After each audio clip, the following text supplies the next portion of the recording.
మా ఛానల్స్ లో వ్యాపార ప్రకటనలు, ఇంటర్వ్యూల కొరకు మాకు వాట్సాప్ మెసేజ్ చేయండి 7799978978. ప్రేక్షకులకి నమస్కారం. మనం ఈరోజు ఈ యొక్క లలితా సహస్రనామాలలో 620, 621 నామము, వీటికి ఉన్నటువంటి అర్థాలు, మరియు ఇక్కడ ఏంటంటే మీరు అర్థం చేసుకోవాల్సినటువంటిది, ఏవైతే మనం నామాలు చదువుకుంటున్నామో, నామాల యొక్క అర్థం తెలుసుకుంటున్నామో, ఇవన్నీ కూడా ఎవరో రచించినటువంటివి కాదు.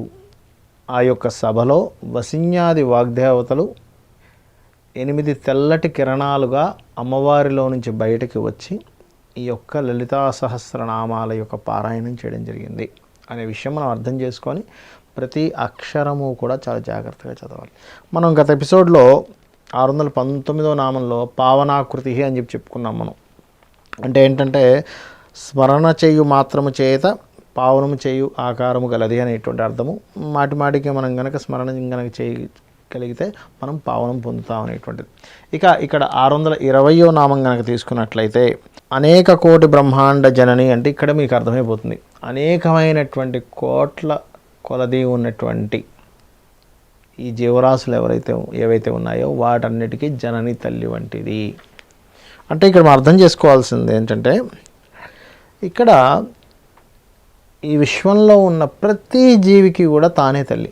ఎందుకు అంటే సృష్టి స్థితి లయకారకులు ఎవరైతే బ్రహ్మ విష్ణు రుద్రులు ఉన్నారో, ఆ యొక్క బ్రహ్మని, విష్ణువుని, రుద్రుణ్ణి సృష్టించింది కూడా అమ్మవారే.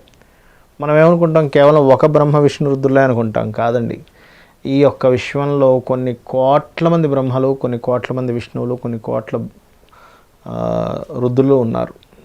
మనకి దేవి భాగవతంలో కూడా చూపిస్తారు.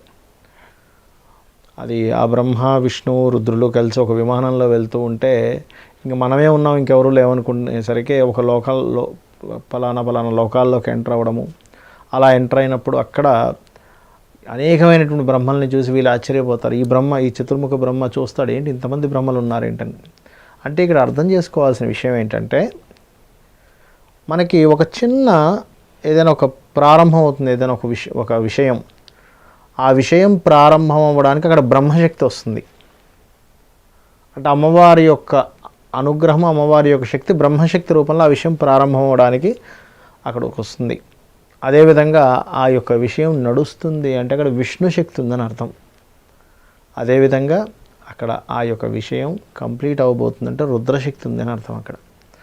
అంటే దీన్ని బట్టి మీరు అర్థం చేసుకోండి, ఈ విశ్వంలో ఎన్ని సృష్టింపబడుతున్నాయి, ఎప్పటికప్పుడు ఎన్ని నడుస్తున్నాయి, ఎన్ని అయిపోతున్నాయి. ఒక చిన్న పుష్పం ఉందండి, ఆ పుష్పం చిగురుస్తుంది, బ్రహ్మశక్తి. చిగురుస్తున్న పుష్పం కొంతకాలం ఉంటుంది, విష్ణుశక్తి స్థితి. అది రాలిపోతుంది ఒక సమయానికి, లేదా వాడిపోతుంది, కంప్లీట్ అయిపోవడం దాని యొక్క ఇది. అలా ప్రతి జీవరాశికి పుట్టుక, స్థితి, అంతము ఎక్కడెక్కడైతే జరుగుతున్నాయో అక్కడ బ్రహ్మ విష్ణు రుద్రులు ఉన్నారు. ఇది అర్థం చేసుకోండి. అంటే అంతమంది బ్రహ్మలు ఎలా కనబడ్డారు, అంతమంది విష్ణువులు, అంతమంది రుద్రులు ఏమిటి అంటే, ఇది ఎలా అంటే అమ్మవారి యొక్క శక్తి ఏదైనా సరే ఈ విశ్వంలో ఆవిర్భావం జరుగుతుంది అనగానే అక్కడ బ్రహ్మ రూపంలోకి వెళ్తుంది అని అర్థం చేసుకుంటూ ఉండాలి. విష్ణు రూపంలో అవుతుందని రుద్ర రూపంలోకి వెళ్తుందని అర్థం చేసుకోవాలి. ఆ రకంగా ఈ యొక్క అనేక కోటి బ్రహ్మాండ జనని అనేటువంటి యొక్క నామం ఏదైతే ఉందో, అనేక కోటి బ్రహ్మాండ జనని అనేటువంటి నామం కనుక మనం నిత్యము గనక దాన్ని పఠిస్తూ ఉన్నట్లయితే మనకి ఎటువంటి ఫలితం వస్తుంది అంటే, చూడండి, ఒక్కోసారి మనం ఏమనుకుంటామంటే ఇంక నా లైఫ్ అయిపోయింది, ఇంక నేను మళ్ళీ తేరుకోలేనేమో అని అనుకుంటూ ఉంటాం. కానీ అలాంటి సమయంలో గనక ఈ విశ్వంలో ఉన్న అనేకమైనటువంటి కోట్ల జీవరాశులు ఏవైతే ఉన్నాయో వాటన్నిటికీ తల్లే కదా అమ్మవారే కదా తల్లి అని మనం ఎప్పుడైతే ఆ దీంట్లో ఉంటామో అప్పుడు ఏమవుతుందంటే మనకి తెలియకుండానే నిజమే కదా, ఇవన్నీ జీవరాశులకి తానే అయినప్పుడు మరలా నా కొత్త లైఫ్ స్టార్ట్ అవ్వడానికి కూడా తానే కదా, తను నమ్ముకుంటే కదా నాకు అన్నీ వస్తాయనేటువంటి ఒక స్పృహ మనలో కలుగుతుంది. అదేవిధంగా 621వ నామం దివ్య విగ్రహ. దివ్య విగ్రహ అంటే దివ్యమైనటువంటి విగ్రహ రూపం కలిగినటువంటిది. అయితే ఇక్కడ దివ్ అనగా వెలుతురు, దివ్ అనగా అంటే ఏంటంటే వెలుతురు, దివ్యము, దివ్. అదేవిధంగా దేవతలకి కూడా జ్యోతి వంటిదట అమ్మవారు. అంటే ఏమిటి, ఈ దేవతలందరూ కూడా ఎవరైతే ఉన్నారో మళ్ళీ అమ్మవారిలో నుంచే బయటికి వచ్చారు. అంటే మనం ఎవరిని పట్టుకుంటున్నాము, ఎవరిని పట్టుకొని నడుద్దాం అనుకుంటున్నాము, ఎవరిని నమ్ముకుంటున్నాము అనేటువంటి అవగాహన కనుక మనకు ఉన్నట్లయితే అమ్మవారి యొక్క అనుగ్రహం పుష్కలంగా మనకు ఉంటుంది. మరి ఈ దివ్య విగ్రహ అనేటువంటి నామాన్ని గనక మనం స్మరించినట్లయితే ఎటువంటి ఫలితం దక్కుతుంది మనకి అని చూసుకున్నట్లయితే, మనకి చూడండి ఒక్కొక్కసారి అధైర్యపడుతూ ఉంటాం మనం ఏదైనా ఒక పని చేయాలంటే. అబ్బా నాకు నీరసంగా ఉందండి, నేను చేయలేకపోతున్నాను, నాకు ధైర్యం లేదండి ఆ పని చేయడానికి అని.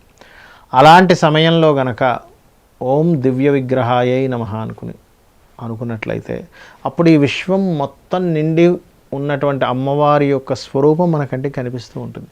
మొత్తం అమ్మవారే, కానీ నేను దేని గురించి భయపడాలి? నేను ఏదైతే పని చేయడానికని వెళ్తున్నానో అది కూడా అమ్మవారే. మరి అలాంటప్పుడు ఏ పని చేయడానికైతే వెళ్తున్నామో అదే అమ్మవారు అనుకున్నప్పుడు అది కూడా ఒక పూజే కదా.